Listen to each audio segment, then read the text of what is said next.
Deck boxes can be plain and clumsy, but not this one. This 3D printed deck box is fancy, fun, and precise, but can precise be too much of a hindrance for the average person? And more importantly, can this fancy, fun, and precise deck box be right for you? Welcome to Absolute Cardboard, where we focus on budget decks, cool accessories, and building a collection you can be proud of. And today we are taking a look at what I like to call the iris. And for the first time on this channel, if you want to, you can actually make this yourself. More on that later, but for now, let's take a look at what the iris can actually do. The iris is a 3D printed deck box that holds up to 120 single-sleeved cards and about 100 single-sleeved and 25 unsleeved. You do lose a little bit of that when you have the divider in, but really just like one or two. This will fit exactly 99 double-sleeved cards, but it'll be snug. Since we're looking at the inside of the deck box, you may notice some weird things, like what is that, a filter? Is that a dice tray on the bottom? Let's take a step back and look at what this deck box does in a much larger sense. The big feature of this deck box is the iris opening here on the top. Turn counterclockwise using this gripping ring to open up the iris, which will reveal this little dice basket. I guess you don't have to carry dice in there, but that's the intent. If you want to use it as like a ketchup packet holder, I won't judge. I love ketchup. The basket holds about 7 assorted dice, assuming they're average sized, but if you stock up on bigger dice like D20s, you're looking at about only 5. My favorite dice for Commander is the D12, and this will hold 7 of those. And unfortunately, it will not fit the bundle D20s, which is very sad because I love those big chonkers. The tray sits on this little ridge and just clears the iris as the iris closes. You want to make sure the basket is sitting flatly on the ridge, or you can catch that center spoke when closing the iris. You can lift the tray out by this center spoke and then use that whole little basket to keep your dice on the table. The main compartment is exposed by undoing this latch here on the front and lifting up.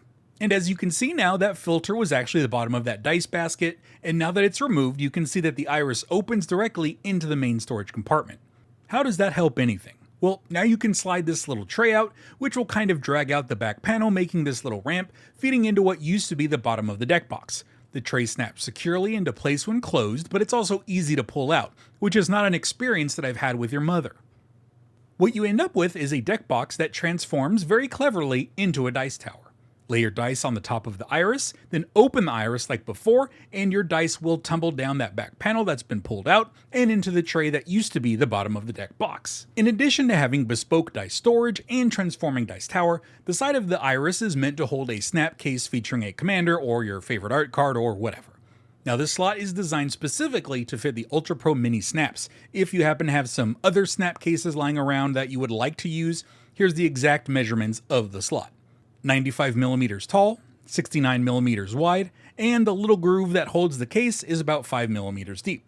Anything bigger will not fit. I'll have a link in the description for those cases if you decide to get this deck box and need to grab a case for it. So, a case slot that fits one specific style of case, a dice basket that barely clears a closing iris, it screams precision, or maybe more accurately, it screams deliberate. Which leads me to something about this deck box that I really want to bring up right now. It's a flaw, but it's not the deck box's fault. I'll show you what I mean. Now, in testing to determine how many cards a given deck box can hold, I usually start with a single sleeve card, usually my Afara deck, but then I'll try a few other decks just to make sure that all the information is about accurate, or I can get a very good average for them. Now, for this box, I started as normal, but when I tried using my Mr. House deck, I noticed something unusual. I tried closing the deck box just to make sure everything was set and fine, and I felt pressure when trying to clasp it. I tried a few other decks and had kind of mixed results, so I went and actually measured with the calipers, and the clearance of this deck box is actually very precise. It's 91.5 millimeters. All the katanas fit in the box, and that made sense because on the box they clearly say what the size of the katanas are, and the same with Ultra Pro Eclipses.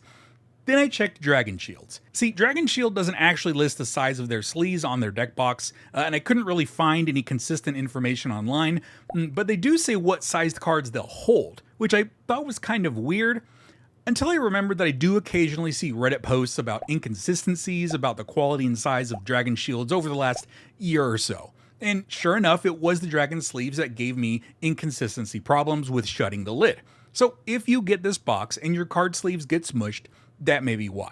To be safe, if you are considering this deck box, try and measure the sleeves of whatever particular deck you have in mind for this deck box. Anything bigger than 91 millimeters, I might hesitate or switch to the deck to sleeves that aren't taller than 91 millimeters, if you know what I'm saying. But just know, it's not really the deck box's fault, and I guess technically it's not really Dragon Shield's fault since they don't actually say how big their sleeves are going to be. Now, in general, this deck box is strong and secure, though it does have areas of weakness. The mini case is facing out, meaning there is some potential to have your commander get damaged. Not as much as if it was just, say, a sleeve or a top loader, but it is there.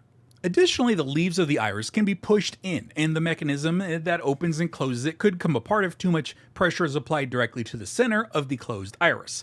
Not a little bit of pressure, a lot of pressure. It's just something to keep in mind, but it is there. Having the basket tray spoke there does give it a little bit more support in that event. Again, it's not a huge thing, but it's there. And these gems and line designs, they're super glued on. They look very cool, but they could be just additional pieces that wear and come off over time if like the glue kind of wears or if a corner piece catches on a bag or something. And the main compartment has these grooves that go down about 2/3 of the way to facilitate the divider, but that means your cards can get caught in them if you try to just kind of put a bunch in at once or just shove them down. Take your time, don't use a ton of force, and maybe give it a little shake if something is stuck. So who is this deck box for? First and foremost, if you have a deck based around rolling dice, something like Mr. House, Matisse, Rondis, they all come to mind. And I think there's only like 10 commanders in total that care about rolling dice. But I do think this deck box would be a very cool accompaniment to those commanders. Or if you happen to have stuff that rolls dice in your deck, like the Ancient Dragons from Baldur's Gate. Or hell, if you just want something to do during the VV player's turn. While they play Solitaire, you can play with your fun dice and cool dice tower.